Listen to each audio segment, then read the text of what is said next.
you pledge allegiance and then remain standing for a moment of silence. Pledge allegiance to the flag of the United States of America and to the republic for which it stands, one nation, under God, indivisible, with liberty and justice for all.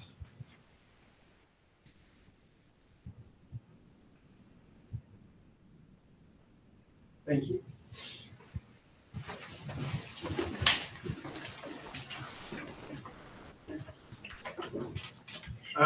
For announcements, welcome Councilwoman Luck. Appreciate you coming and joining us tonight. Any other announcements? You probably already planned to do this, but do you want to introduce Yes. Stacy? So, in our last board meeting, we acknowledged that Mr. Fisher was not going to be the school board attorney for being on the role of just staying with the state attorney. And we have Ms. Haney for the school attorney. Welcome. Thank you. Any other comments? Do I have a motion for the adoption of the agenda? So moved. A second? Second. Mr. Penskis? Yes. Ms. Kachuba? Yes. Ms. Tremblay? Yes. Ms. Woody? Yes. Mr. Neese? Yes. So tonight we, no delegations, and so moving on to public comments. Any member of the public addressing the board shall approach the lectern, give his name and address in an audible tone of voice for the record, and address the board as a body rather than speak to any member. Unless further time is granted by the board, any member of the public shall address the board for a maximum of 5 minutes, regardless of the number of issues he desires to discuss. Any comments? All right, thank you. All right, moving on to item 9, the consent agenda. So we have a number of items for consent agenda, including the school board meeting minutes from the special joint meeting, the special meeting of May 28th, as well as the regular meeting from May 28th. We have the 2024-2025 dual enrollment contract between Bright Point Community College and Clay School Board, the 2024-2025 MOU, Clay Public Schools and Clay Police Department SRO program, the Career and Technical Education Advisory Committee, the 2024-2025 Special Education Advisory Committee, the 2024-2025 Gifted Advisory Committee, the 2024-2025 Health Advisory Board, Policy JM, Restraint and Seclusion of Students, the Annual Policy Review, and the 2024-2025 School Bus Routes. Do I have a motion for the adoption of the consent agenda? So moved. Second? Second. Mr. Kapinskis? Yes. Ms. Kachuba? Yes. Ms. Tremblay? Yes. Ms. Woody? Yes. Mr. Neese? Yes. All right, next item, quite a few policy updates. So, and new business. Okay, all right, so everybody got your popcorn out, coffee ready? So, I've talked with the board and I think everybody agreed that, I would mention the ones that have some sort of substantive change. But if there's a question on any, please, stop me or we'll go back. So I'm gonna go in order and comment on them, but again, and please stop me, or at the end, we can certainly go back on any that you have questions about. So I'm gonna start with AG. It's a new policy, the literacy plan, and that has to do with the Virginia Literacy Act and the science of reading. So that's a new policy that's going into effect, and later on in the meeting, we'll be bringing our literacy plan for consideration by the board for approval. Policy BDD, electronic participation in school board meetings from remote locations. This just outlines the conditions there. Policy BDDH and also KD, public participation at school board meetings. It says that students can comment during public comment. And then policy DJ is the small purchasing. And so that raises the limit for small purchasing to $200,000 and to $300,000 professional services in construction. Did I get that right, Troy? You did. Okay. Policy EB is school crisis emergency management medical emergency response plan, and that addresses students with disability evacuation plans to to have a plan to the extent possible for them to evacuate along with their non-disabled peers. Policy FF is a deleted policy because it's not legally required. Policy GBL, personnel records, says that school divisions have 10 days to send personnel records when requested by another school division that somebody's going to be employed by. Policy GC, professional staff. This is House Bill 632 and Senate Bill 352 that were recently passed to allow school divisions to issue a locally eligible local license for teachers for 1 year. Policy GCA is a new policy regarding reading specialists. Again, this is part of the VLA, and it says that elementary schools have to have 1 reading specialist per 550 students, and secondary 1 per every 1,100, and we are already in compliance with that.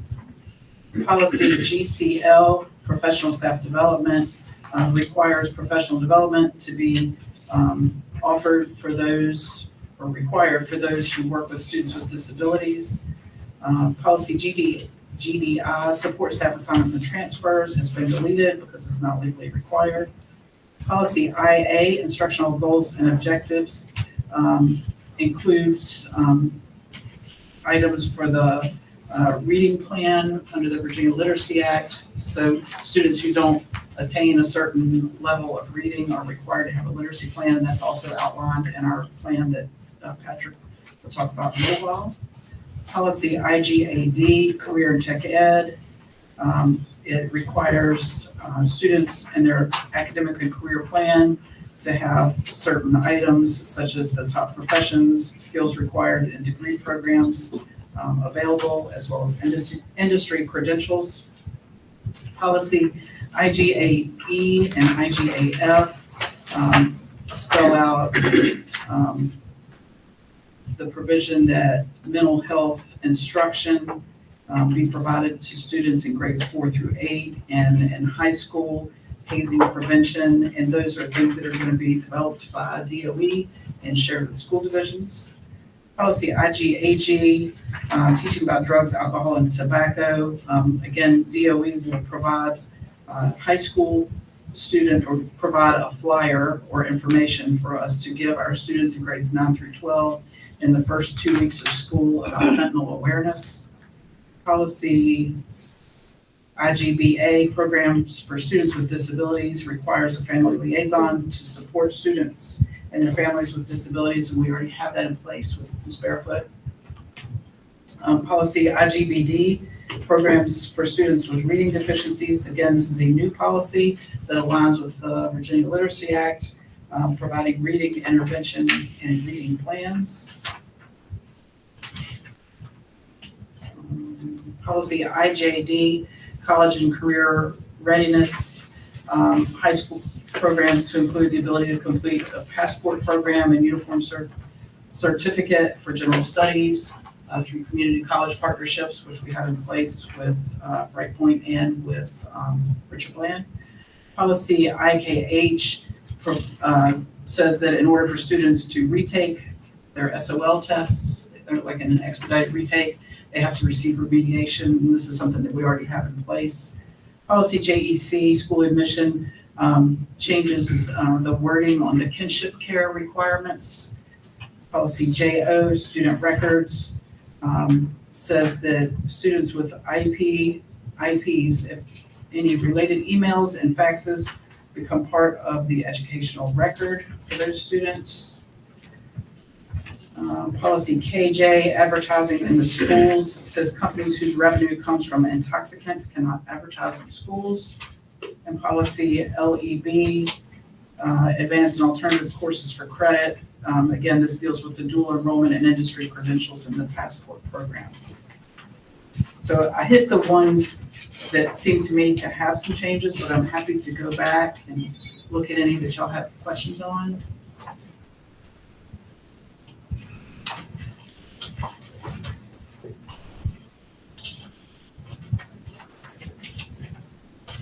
I was trying to understand a little bit around the retaking the SOL assessments.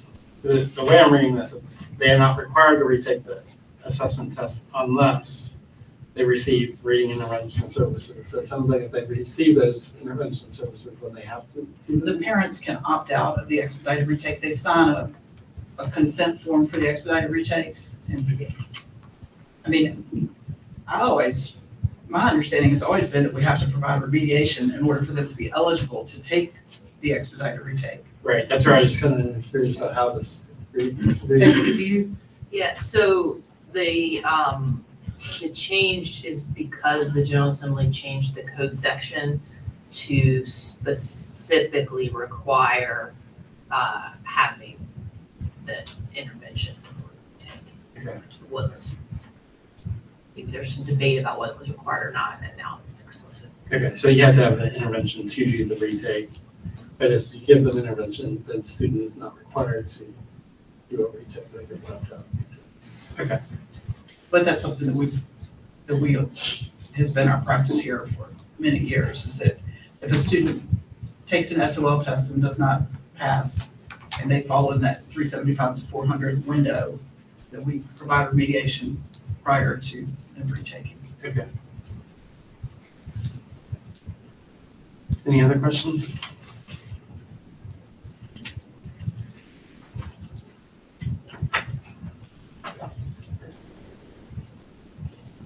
Yeah, that's where they are. I know this is the first reading, but we want to go ahead and do a motion for approval. Have a motion for approval. You're on the first reading. do we- Well, that's what I was saying, we move. Because I know in the past, sometimes if we didn't have any changes. We could just move, We'll still bring it we'll back. bring it back for a second Okay. reading.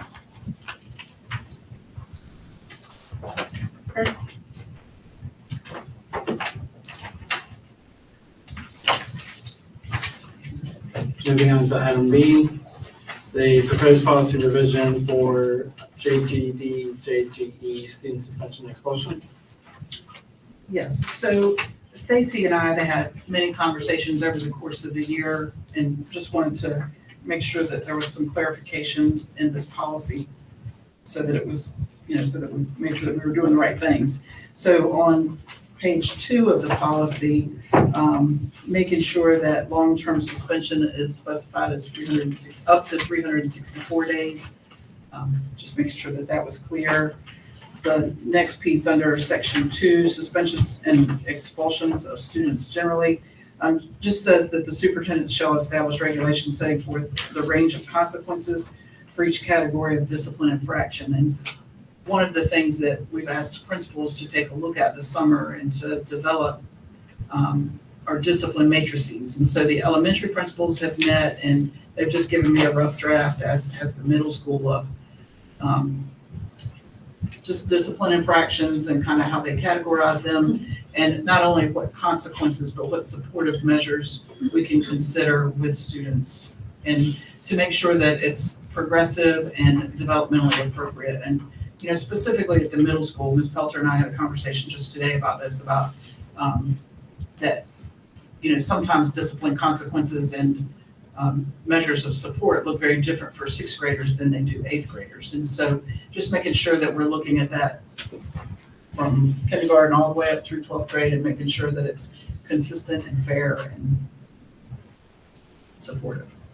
So, and then we also did not have the drug and alcohol offenses section in here, and Stacy added it in. That was part of another policy and it just needed to be included in this one. Okay, happy to answer any questions y'all have.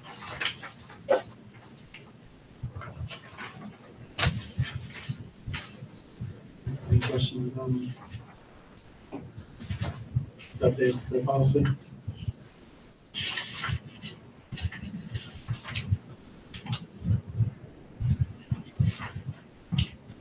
Can you remind me of the, prevention education when it comes to the drug and alcohol offenses? Where are we with that? Is that something that, I know we had partnered with the Office on Youth, in the past so what precipitates that? Well, there are a couple different things. So the Office on Youth and I should know this off the top of my head, but I can't for the life of me remember the name of the program they do with our seventh graders. Yes. You know, and they do DARE with fifth graders. Yes. And then, you know, they hit it again in health class in ninth and 10th. But as an assigned consequence, you know, for one of, you know, for an alcohol or drug offense, they can be assigned it's called ATOD, alcohol, tobacco, and other drugs class. Mhm. And I believe that's a 2-hour class that they will hold with any student. And then there is another 10-session class that they do, and I want to say it's called Tackling Tough Skills. Okay. I believe is the name of that course. And we've had students just this summer even that had some offenses at the end of the year that y'all may recall that have participated in those, and we've been reviewing those cases to see where the students are. So Okay. Yeah, it's that's great. I'm really grateful for that partnership, Mhm. that they work with us with those students. Absolutely. Great. Any other questions? Do you have a motion for approval? So moved. Second? Second. Ms. Kachuba, Yes. Mr. Kapinskis, Yes. Ms. Tremblay, Yes. Ms. Woody, Yes. Mr. Dees. Yes. Then we have items C, which is the student dress code revision. Yes, so, you know, I think we talked last spring about taking a look at the dress code over the summer, and Stacy provided us a couple samples, and Travis specifically worked on this with the principals and got feedback, and I feel like what we have here is a gender neutral, common sense approach to the dress code. And what I really like about this is on the second page of the dress code here, it talks about the expectation of how teachers and staff address students with dress code concerns. And I think that's important. You know, not only that we're realistic in the clothes and the length of shorts, for example, for girls that are available for them for purchase, you know, in the stores that are reasonable. We want everything to be covered appropriately, and we want to be reasonable, and we certainly want to treat our students with respect as we look at addressing concerns with them. And I think the way this is written accomplishes that. And then my intent, if the board passes this, we have our administrative retreat next week, and I'll spend some time talking with principals, just, you know, about the intent here. Yeah, I did appreciate the part about the focus on not interrupting instruction. Yeah. And kind of making sure that this smooth interaction for the students. Reading through this, Heidi, I know it says no like see-through type stuff on the front and whatnot, but I know that a lot of things I see now in everybody is the ones that come from the clothing stores with the holes in them in all places. Is there anything written here? I tried to skim through it. I think it's not, I think we could, I call it what if, and I think we could what if probably all evening. And, you know, and I think at some point, we have to trust the administrators to make a judgment call on what's reasonable. You know, are the important things covered? Is it interrupting instruction or impeding instruction? You know, I think that's what we have to consider. Is it disruptive in the class, what the student is wearing? If it is, then maybe we need to have a discussion with the student, you know? Yeah, no, and I'm totally fine with it and leave it up to the teachers, but I guess a lot of what I heard from students that got dress code over the last couple of years is that this teacher thinks that outfit's fine, but walks by another teacher in another hallway and they want to make them go change clothes. And I guess the consistency of it, and I agree with you, as long as nothing's showing there shouldn't be, then it should be fine. Well, Is that kind of what we're I getting at? think, you know, and I think part of that is the discussion that Travis and I will have with the principals is, you know, let's have a reasonable, you know, this is not an emergency approach, you know, as long as it's not disrupting the educational process.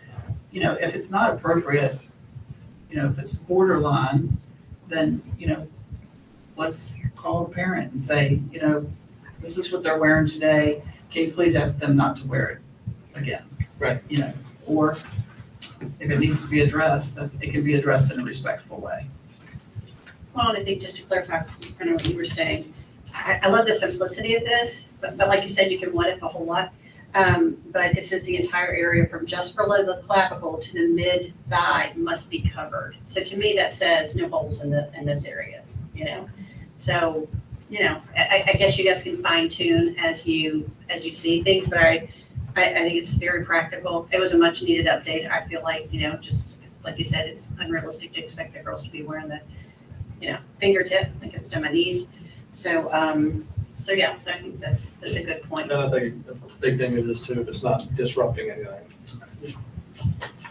The very nature of fashion is that it changes constantly, and I think it's hard to come up with an evergreen policy that covers every single possible questionable decision that might be made when someone's getting dressed for the day. But I think this does a good job of covering the bases. And what came to mind to me when I saw this was the students in the advisory committee and how this was a hot topic for them and some of the specific concerns that they brought up, especially about how girls tend to be singled out for things and have the day interrupted because of these things. I think it does a nice job of addressing that and hopefully preventing that kind of embarrassment for students in the future. Any other questions or comments? Do you have a motion for approval? So moved. A second? Second. Ms. Kachuba, Yes. Mr. Kapinskis, Yes. Ms. Tremblay, Yes. Ms. Woody, Yes. Mr. Dees. Yes. And next item is the policy revision KJR to the community use of school facilities. So, Gerald Cardley, requested that we take a look at this policy.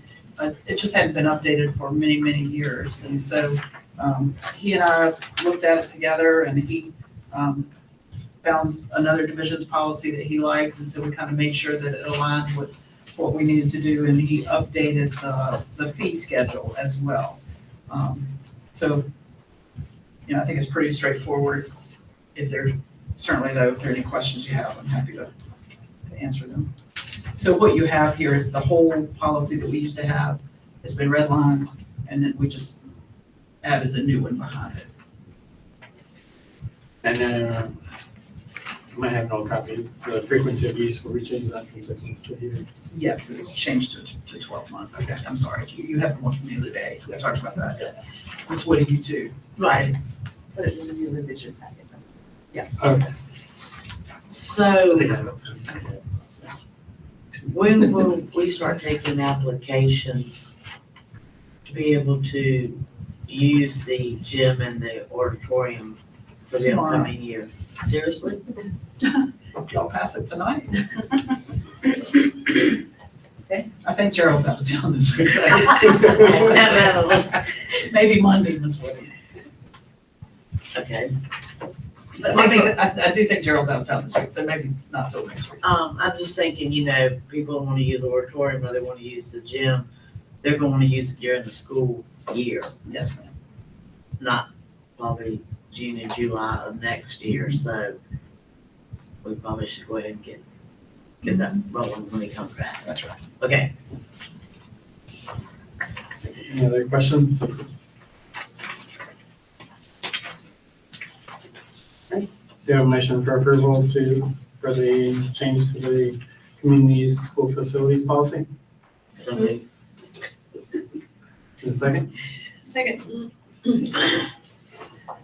Ms. Kachuba, Yes. Mr. Kapinskis, Yes. Ms. Tremblay, Yes. Ms. Woody, Yes. Mr. Dees. Yes.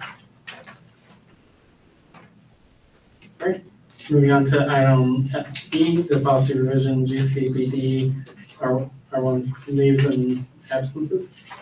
You know, on page 3 of this policy, there's a section that we would like to amend or update. We removed language that limits the time of transfer of sick time when somebody has left employment at one school division and perhaps goes somewhere else and then wants to return to a school division. And this is really a recruiting measure for us, and it brings us up to being consistent with surrounding divisions. So just taking that 3-year limit out. And so just ask the board to consider that, please. That one we've talked about in the past. Any Comments or questions on that? Do you have a motion to approve the policy revisions for leave and absences? So moved. Second. Ms. Kachuba, Yes. Mr. Kapinskis, Yes. Ms. Tremblay, Yes. Ms. Woody, Yes. Mr. Dees. Yes. I don't know what's going on.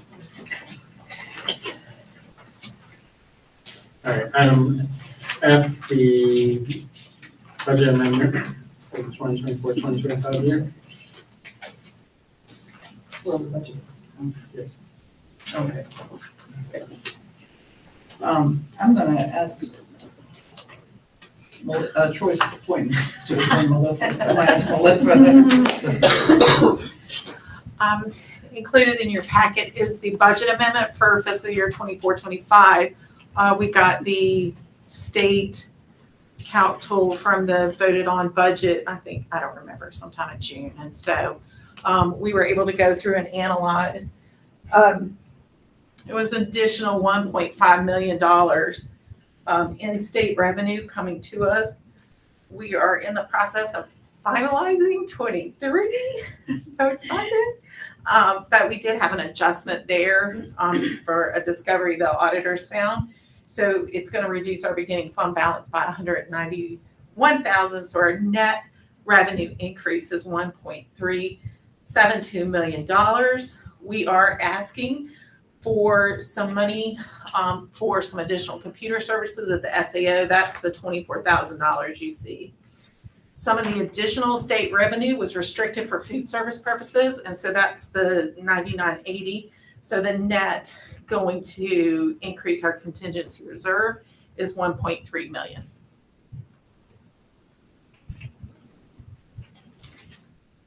And with your approval tonight, we'll send that up to the city.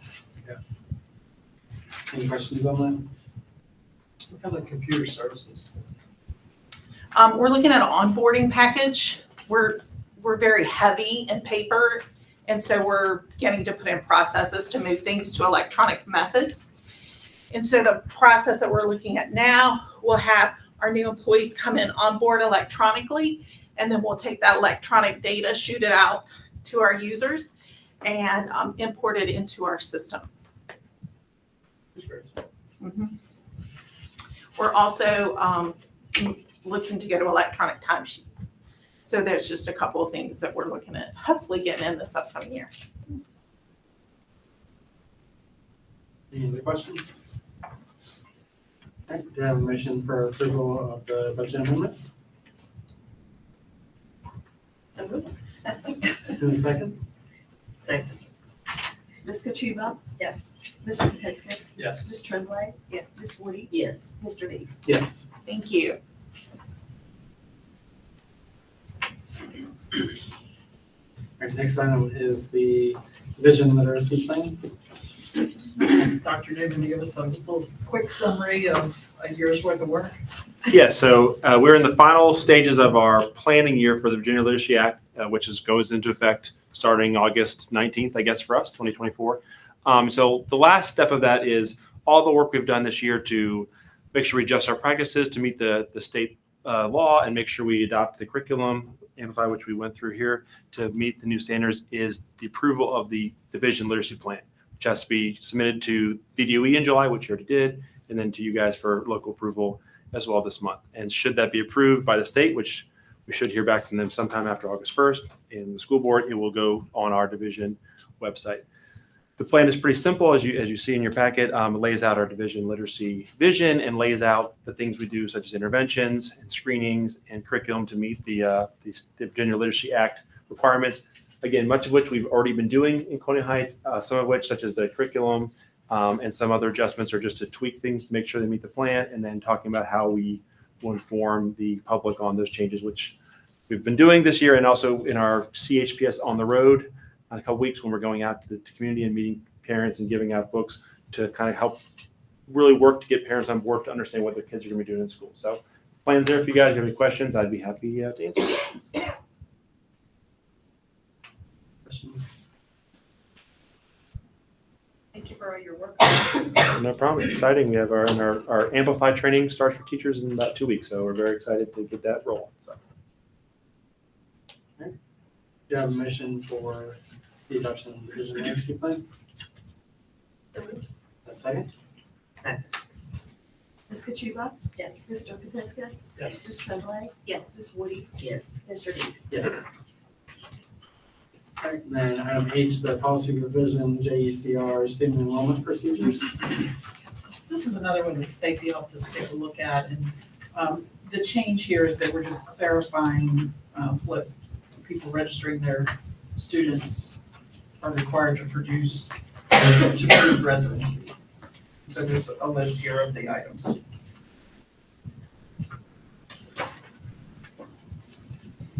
Any questions? Okay. Do you have a motion for approval of the policy revision for student enrollment procedures? A second? Second. Ms. Kachuba? Yes. Mr. Kapiskas? Yes. Ms. Tremblay? Yes. Ms. Woody? Yes. Mr. Dees? Yes. Okay, moving on to item 11, the financial report summary.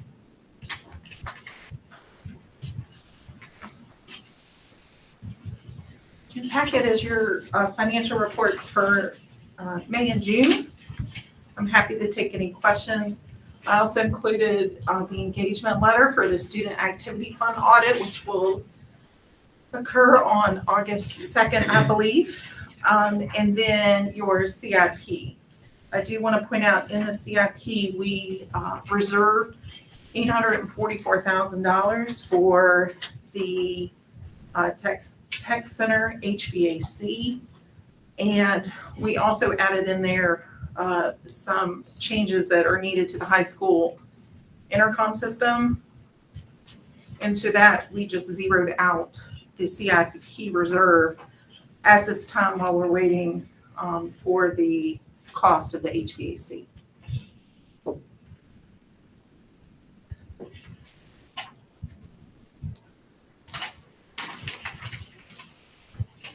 Any questions on that?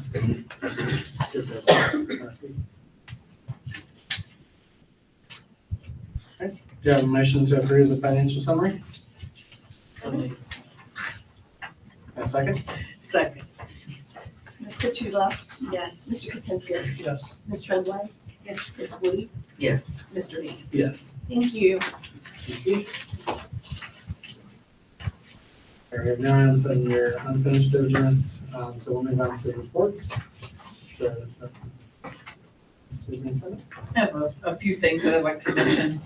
Included in your packet is the governor's executive order on the cell phone ban in schools. I just wanted to include that and our current cell phone policy, because that's something that I feel like we're gonna be circling back around to, just drawing your attention to. We do have a policy that's fairly restrictive at this point, and we'll be looking for guidance from the Department of Education. I'm gonna be attending a listening session, I believe it's on August 6th, where this will be further discussed, and I think school divisions will have an opportunity to share their concerns and whatever items, that they feel like it should include. So if the board has any specific things that they would like for me to share on your behalf at that meeting, if you'll just email them to me or email them to Stephanie, and I'll be glad to share those. I wanted to mention that, I think it was Melissa that brought it to my attention that our previous substitute pay doesn't meet the $15 per hour minimum requirement there. And so as we were discussing it, our previous substitute pay had been $90 a day for paraprofessionals, $100 a day for teachers, and we are going to increase that kind of for two reasons here. One, to meet that requirement, and two, to hopefully attract more substitutes in both of those areas, to $110 a day for substitutes and $125 a day for paraprofessionals. And as we do that, we'll be advertising here in the next week or so, and hopefully we can get some more folks in to substitute for us. New Teacher Academy, we've created a new Teacher Academy. You may remember that was part of our strategic plan goal, or one of our goals there, and Tabitha Strickler has been working very hard on creating a monthly program for our new teachers, and she'll be doing some in-person classroom visits with them to kind of in a non-threatening way, support them as they begin with us. And so I feel really good about her working with that and supporting our new folks. I've included some dates here of upcoming things. We have our CHPS on the road, and Dana Barefoot has spearheaded that, and we're gonna we have a team of people that are gonna be on one of the activity buses visiting apartment complexes and I think handing out some books and meeting families and making sure that they can access our new website and all of those good things. So I think that'll be exciting. And then we have orientation times. Convocation is gonna be a super duper exciting time. It's top secret. Stephanie won't let me tell anybody who we have coming, but it's gonna be amazing. So if you're able to come, right, Stephanie? That's right. Please join us that morning. And I think that's all. Oh, I have Colleen, almost forgot Colleen. Colleen is gonna give a little presentation on coding, on the coding camp. Did you have a question? Just real quick, because I want to make sure I have this right. I got questions on this. For the parents, 110, for the teacher, 125. Yes. Okay. Thank you. All right, is everybody able to see the screen, sort of? Somebody walked off with our other panel, and it is nowhere to be found. Are y'all able to see it over there? You know where it is? I think so. I think they took over summer school and I'll tell you which classroom. Okay. Well, thank you. William did it. Takes it. All right. So I don't know. There's really probably not. Oh, and somebody messed with our antennas. So if you notice, this keeps coming out. Secret stays. So we're gonna attempt to do this without interruption, but I don't have any guarantees. Okay, here, I'll take that. All right, so we held our very first ever Colonial Coding Camp this summer. And it was June 24th through the 28th.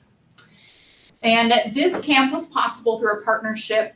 We are a member division of the Southside Virginia Region Technology Consortium. We call them SVRTC for short. And that consortium is actually more in the central part of the state, includes areas like Farmville, Nottoway, Buckingham, those kind of areas. But recently they've kind of pulled in some people from the central district kind of area, especially because we, thanks to just being a little more suburban in nature, are able to really support them in some advances. So Longwood University actually applied for a grant, and Longwood very much supports SVRTC. And so it was kind of a collaboration from everyone that we were able to make this camp happen. And we had 4 camp teachers. Stephanie Clevenstein is here, and she's our elementary tech coach. And I did turn everybody into Lego figures, which I had way too much fun doing. Cindy Bell is the art teacher from North. We had Catherine Howison, who is a middle school science teacher.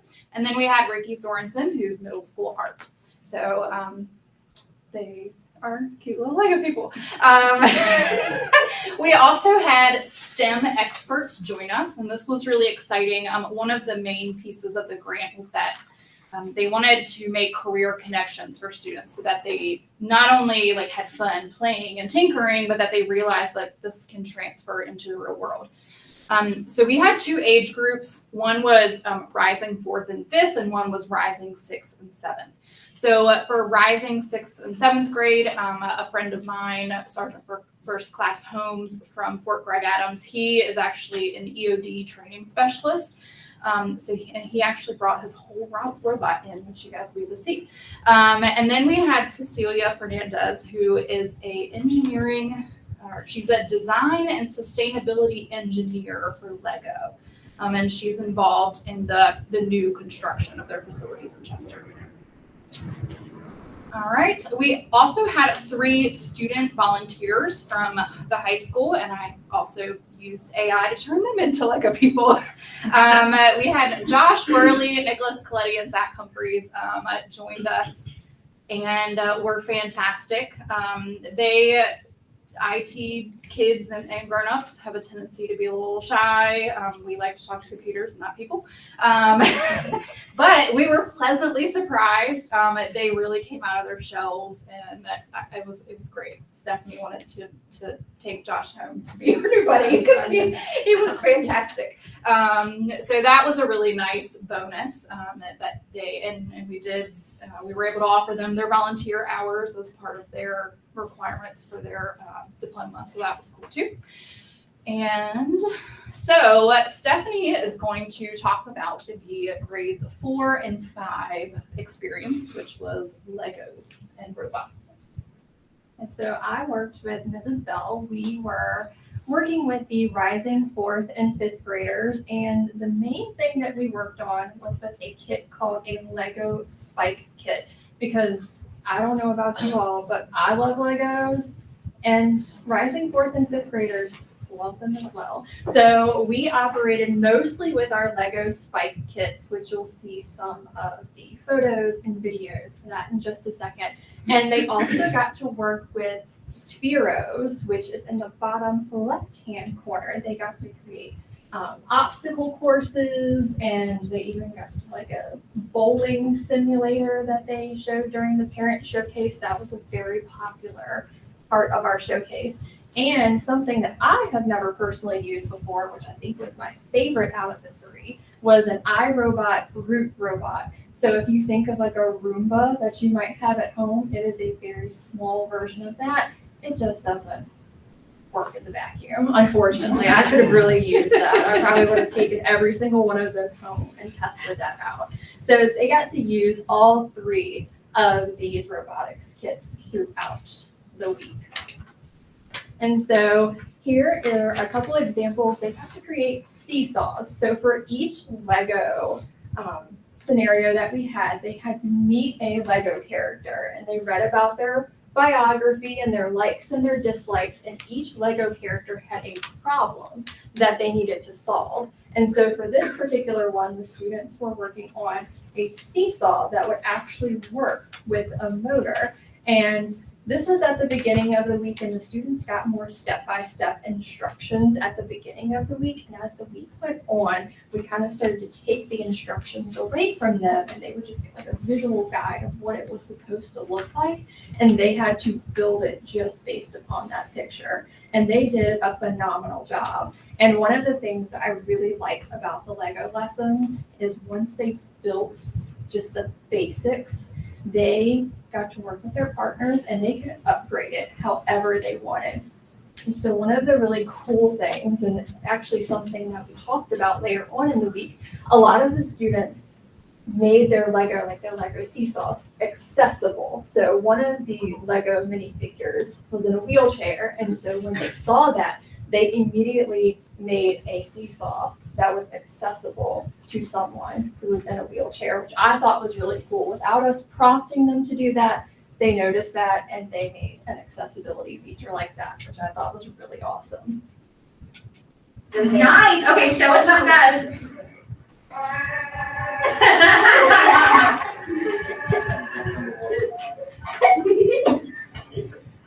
I love it. Perfect. Wait, nice. Okay, show us what it does. As you see, one of their favorite upgrades was to add sound to their There were a lot of animal sounds. I heard cats all week. That was a mountain lion. And that to was- scare away other animals so that the kids could play in peace. And once they learned that they could record their own sounds, and it didn't just have to be the sounds that were on the app, oh boy. We had to cut off some of the sound upgrades after a while. I was like, I can't hear these anymore. You're limited to just one sound upgrade. But they had fun and we had fun. It was a really cool experience. And then the mini Spheros, they created obstacle courses, which was really cool. And like I mentioned earlier, they got to do like a bowling, a mini bowling alley type thing too. So They worked very well in partners. All week they worked with either a partner or they were in trios. So getting that collaboration and communication, that's very essential. It was very nice to see with all of the students. And then here's a little example of them using the spheros. This is when they crashed. Yeah. You essentially drive the little ball, like with your finger on the iPad, so. Yes.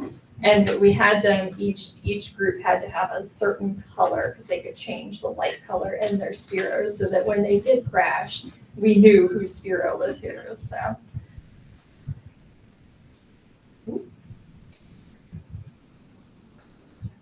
Okay, and then, like I said, my favorite one was the iRobot robot drawings. They actually learned code to create specific shapes. And so we started out really simple rectangles and squares, and then we went beyond and they had to create stars and hearts and things like that. So they had to work together to figure out what the code would be to create these specific shapes. And we'll see a quick video of it in action. So that's them creating a rectangle. It's great geometry. Yes.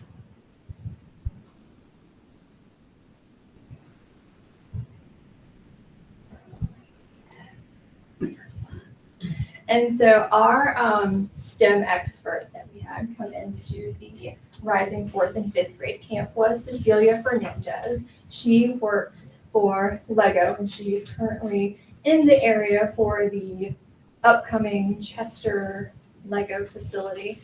And it was really neat to have a female representation for this because we tried really hard to make sure that we had an equal amount of female and male representation in this camp. And you would have thought they saw a celebrity.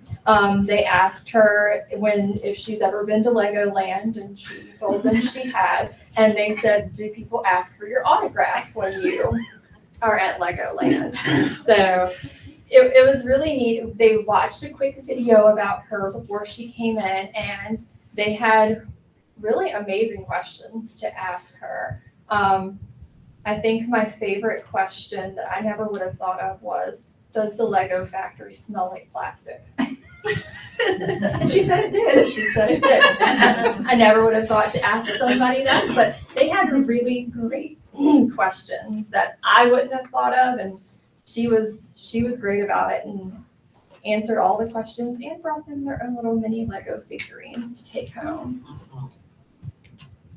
Alrighty, and then I'm going to talk about the grade 6 and 7 experience that was using what's called a hummingbird kit. It's sort of your basic sort of electrical motherboard with different components to make an operating machine. And let's see, unlike the lower group of students, they used a single thing all week and kind of built upon it. It is more complex than what the elementary students used. So you can see that kit here. And they went really through the whole engineering design process, from planning to building to failing, having to correct, making modifications in small groups. And the whole point was that they were using recycled materials to design and construct a zoo exhibit. So each of them got a different animal, and they had to use the materials plus the machines to create a functional exhibit. And so the very first part of camp was just learning the kits and how they worked. And then they got to create spoon characters. So each group was given a plastic spoon. We had a Santa, we had an Iron Man. I remember some of the other characters we had. So they used whether it was recycled materials, felt, yarn, and they made a little character out of their spoon. And they had to attach the spoon to the hummingbird kit to make it do something. Whether it was waving its arms or, kicking its legs or bending over, however they wanted it to move. And they used hot glue guns, which was We were a little nervous, but they did great. So they did that, and then they were officially introduced, I think the second day of camp, to their big project, which was to build their zoo exhibit. So they looked at like the Richmond Metro Zoo and kind of how it's laid out in the sort of the bird's eye view of exhibits. And you can see there on the notebook where they've sketched out what they want it to look like, and then they have started building it. My son was actually part of the camp, and he had a penguin.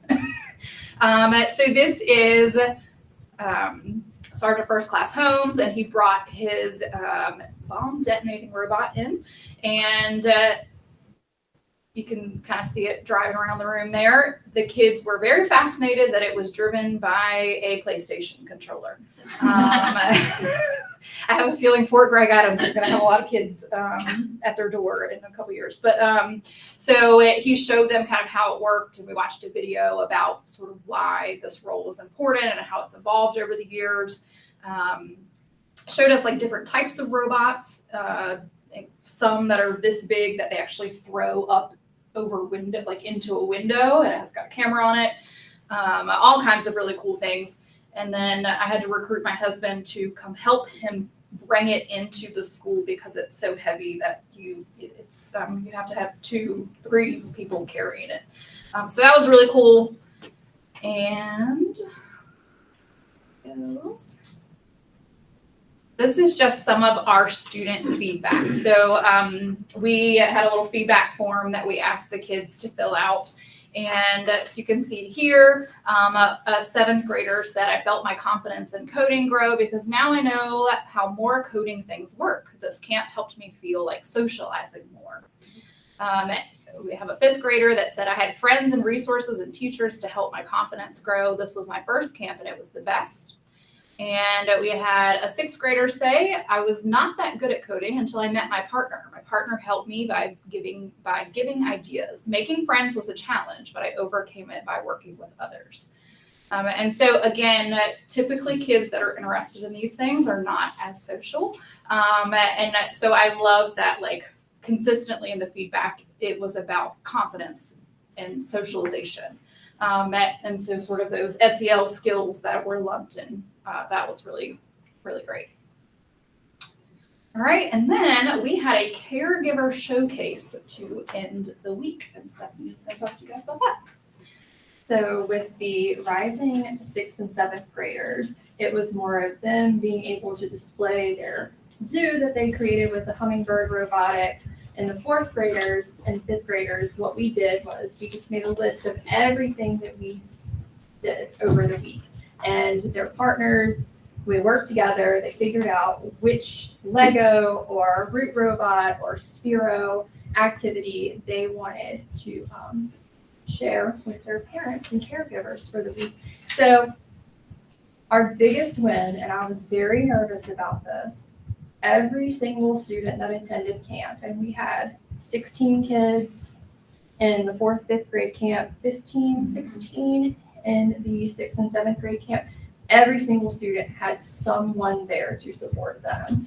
I did not expect what we had. It was amazing. And you'll see with this video just how many people showed up to support our students. And so how we had it set up was that our Lego groups were at one table. We had a Spiro obstacle course group where the students showed how to manipulate the Spiro, and then the caregivers actually got to take the tablet themselves and they got to do the obstacle course.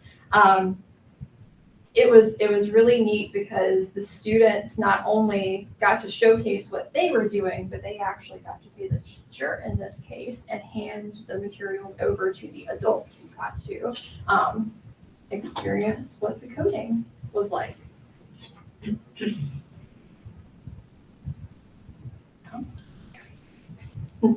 So here is a couple of pictures of our Colonial Zoo showcase where each set of students had their own personal part of the zoo.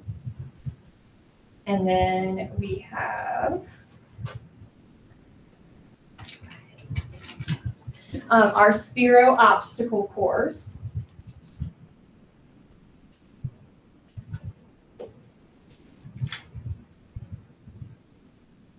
and then our Sphero Bowling, which was a huge hit.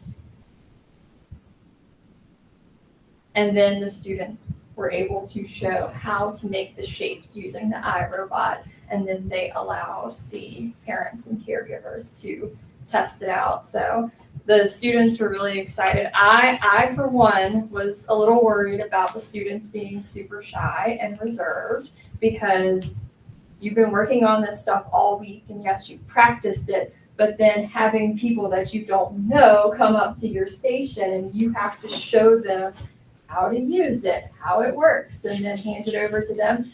But I was very proud of every single group of students. They shined through this, and I was very happy to see that.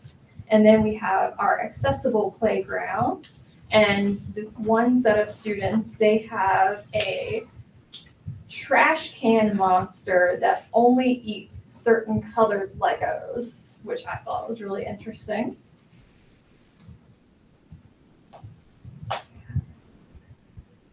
And then some more accessible playgrounds. I believe those are the students that have the accessible seesaw.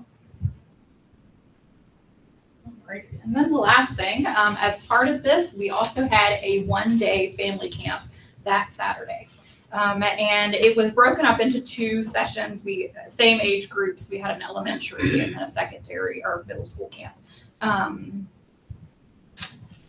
So the grade 3 through 5 students used the Lego Spike kits. You can see in some of the pictures here, they made pinball machines and mazes that were fully functional. And we had 4 families come to, we could only take, was it 6? Yeah, we only had spots for 6 families per age group.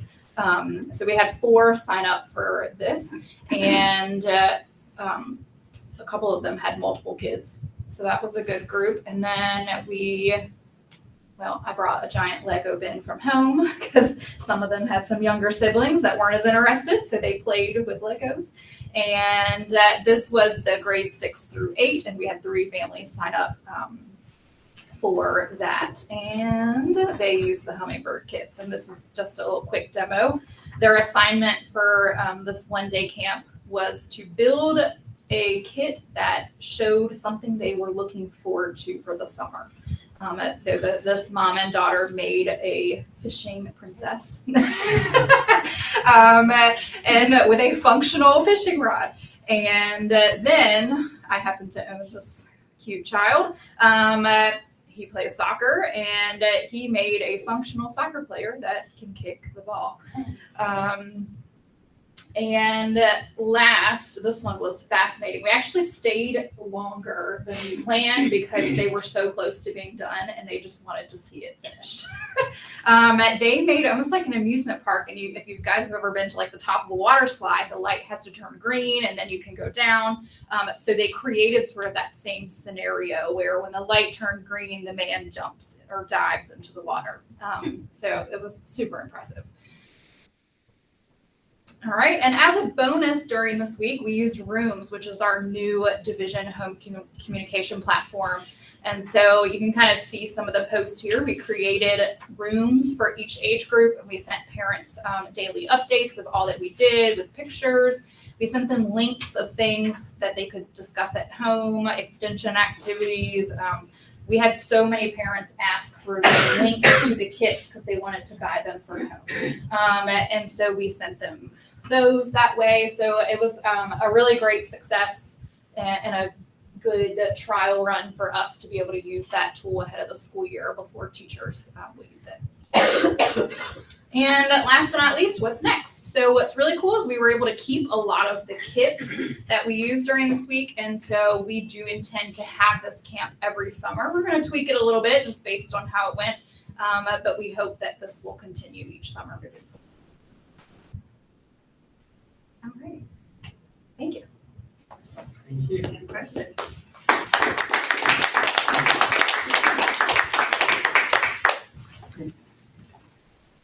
Next item is Office of Business Services. I have just a couple items, and it's always hard to follow kids and Legos and recycling like that, but I'm gonna talk about security grant and the tech center and HVAC project. We received a $127,000 grant from the state for school security equipment. So we've been working with the principals to gather that list for each school and help them prioritize that list. I'll sit down with the superintendent and share with her what the building principals thinks are their priorities. Of course, the needs always greatly exceed the amount of money that we have. So we're going to try to be strategic on what we do.